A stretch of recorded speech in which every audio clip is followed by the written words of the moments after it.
Hey, how you doing? You guys rest, sit down. You've been here all day. You should feel at home by now. Wasn't that great? Alan, oh, beauty. I thought he was going to call the president the beast. I was going to laugh at that, but that was pretty cool. Beauty and the Chief.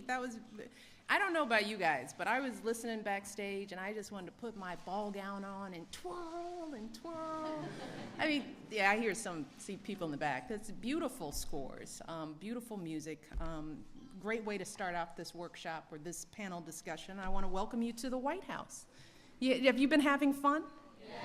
Oh, I can tell. I want to start by thanking Harvey Weinstein for organizing this amazing day. Harvey.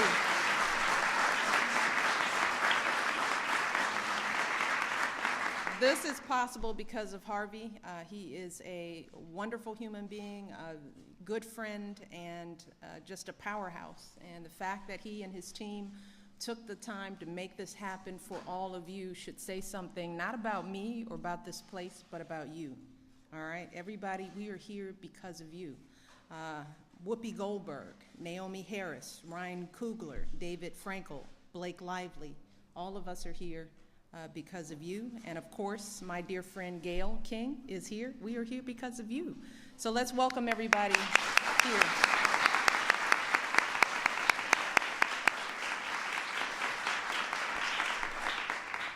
I also want to thank all of the directors and the actors, all the specialists who generously shared their time and talent this morning. You guys did an amazing job. I got to sit in on a few things and see what was going on today. It was pretty amazing.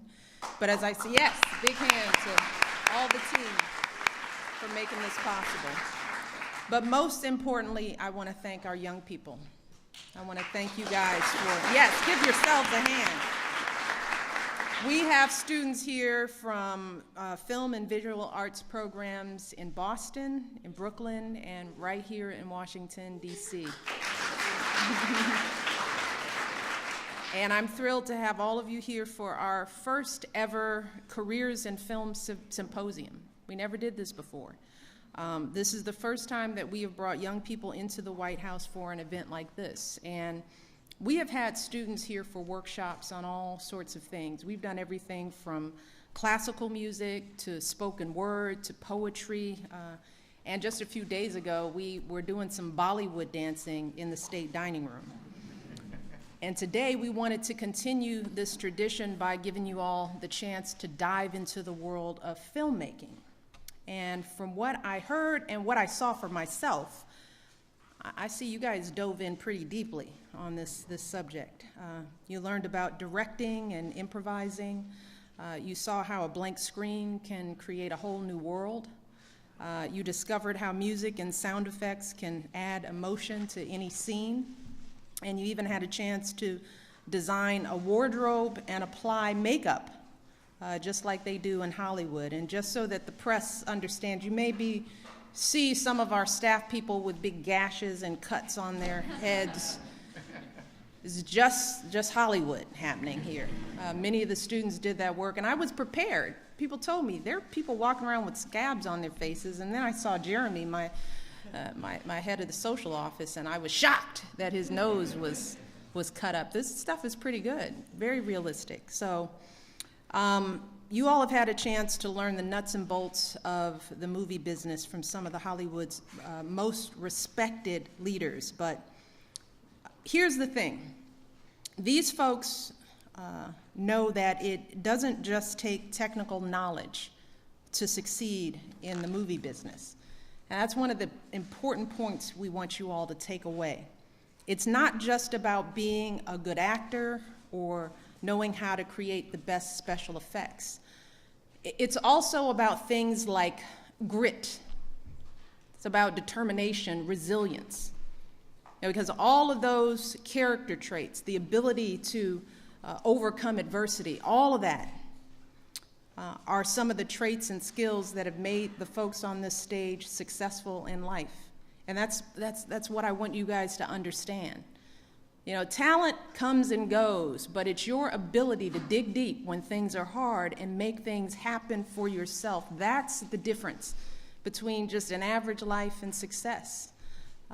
And there are many examples up on this stage. You all know that Ryan is one of the fastest rising directors in Hollywood. And if you don't know that, you'll find out more. But what you might not know is that just a few years ago, he was growing up amid violence and drugs in a city torn apart by poverty and crime.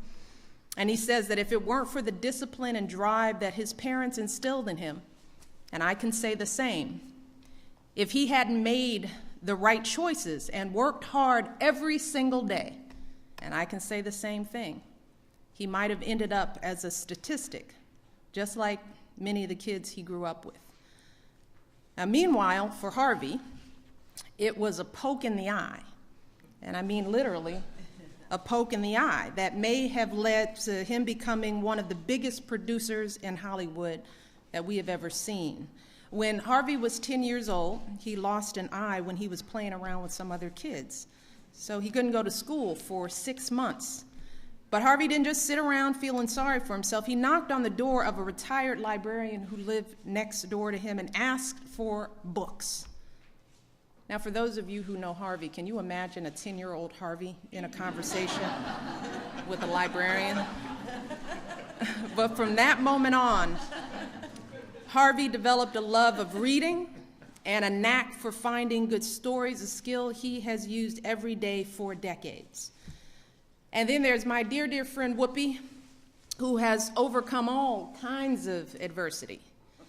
She was raised, like the president, by a single mother.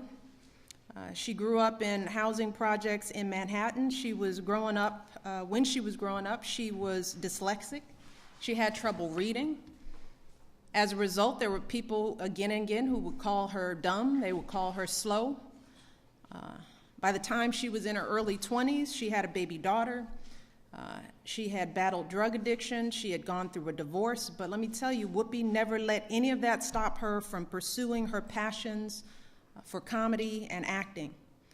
She took all kinds of jobs. Good grief. Bricklayer, dishwasher, beautician in a mortuary. All of that, just to support herself and her family as she performed with comedy groups and developed her stand-up routine.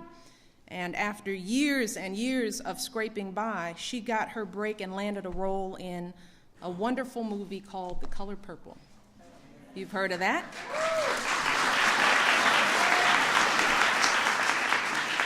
And from there, she's gone on to build a legendary career, and in 1990, she became the second African-American woman to win an acting award at the Academy Awards.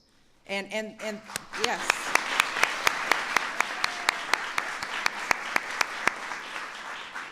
And those are just 3 stories. Gail, Naomi, Blake, David, and Bruce. I didn't see you up here.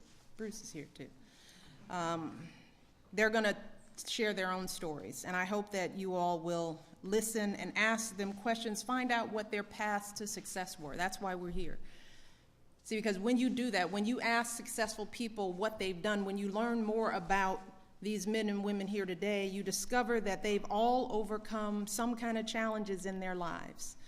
They've all struggled, they've all sacrificed, and they've worked as hard as possible to get where they are today. And why we have you here is because I want you to know, we want you to know that the same thing is true for you. The same thing is true for you. We are you. We are not that far from where you are. We grew up just like you all did. Because no matter what kind of neighborhood you come from, no matter what obstacles you are facing in your path right now, I don't care what's happening to you today, you can always find something that you're passionate about. You can always find something worth working for in your life. And once you find that passion, whether it's film, maybe it's science or business, maybe it's teaching, anything, you have got to get your education. It's a bottom line. As I tell my kids, you have one job: get an education. It is the most important thing that you can do for yourselves right now, because that's how you'll prepare yourself for success. You have to be ready. And this is the foundation that you have to have with you when those opportunities come. And that's how you're going to learn the skills that you need to achieve and to keep dreaming big. And getting your education means doing everything you can. It is on you. That's what I just want you to understand. Your education is up to you. So it's up to you to go to school every day, every day. I didn't miss a day of school. It's up to you to do your homework every night. I never showed up at school without my homework being done. It is up to you to prepare for every class, every exam, every test, even if it's not a subject that you care about. That's on you. That's the secret.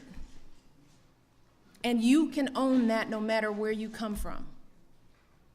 That's why we want you here, because we want you to see this for yourselves. And if you do that, if you own your education and you don't let any excuses get in your way, no obstacle block you, then I guarantee you can achieve anything that you put your mind to. As Gail once said, she said, confidence comes by doing and doing and doing. That's the secret. She said, you can't get confident without working hard. That's the key to everything. President works hard.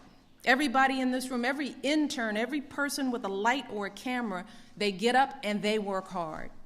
That's the difference. So I want you all to have that confidence for yourself. And I hope that this day here in the White House showed you that if you can walk into the White House and sit in the East Room with all these stars and greats, that you can do anything. Do you realize that?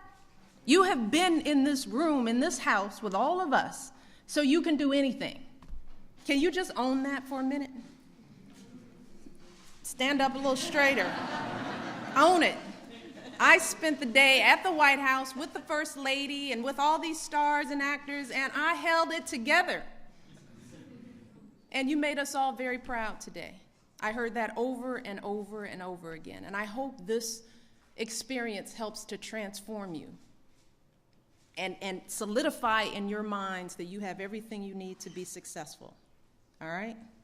So I want you guys to relax, shake it off, because I want you to use this time. Don't be shy. Ask questions. These cameras, they'll be gone in a second, so you don't even have to worry about them. And I want you to take advantage of every second that you're here. Ask a lot of questions. Find out who these folks are, what they did, what made them afraid, what was hard. Get as much information as you can. And then go back and work hard. And promise me that you will do everything you can in your powers to get the education that is right before you. Because there are kids all over the world that would love to trade places with any single one of you, because they don't have a fraction of the opportunities that kids in America do, kids like all of you. So promise me that you will take this seriously, take your lives seriously, own your futures, because we all did, all right? And with that, I'm going to turn it over to Gail, and I'm going to go do a little hard work. I'll be listening in, but thank you for being here. I'm very proud of you all. Thanks so much. Love you guys.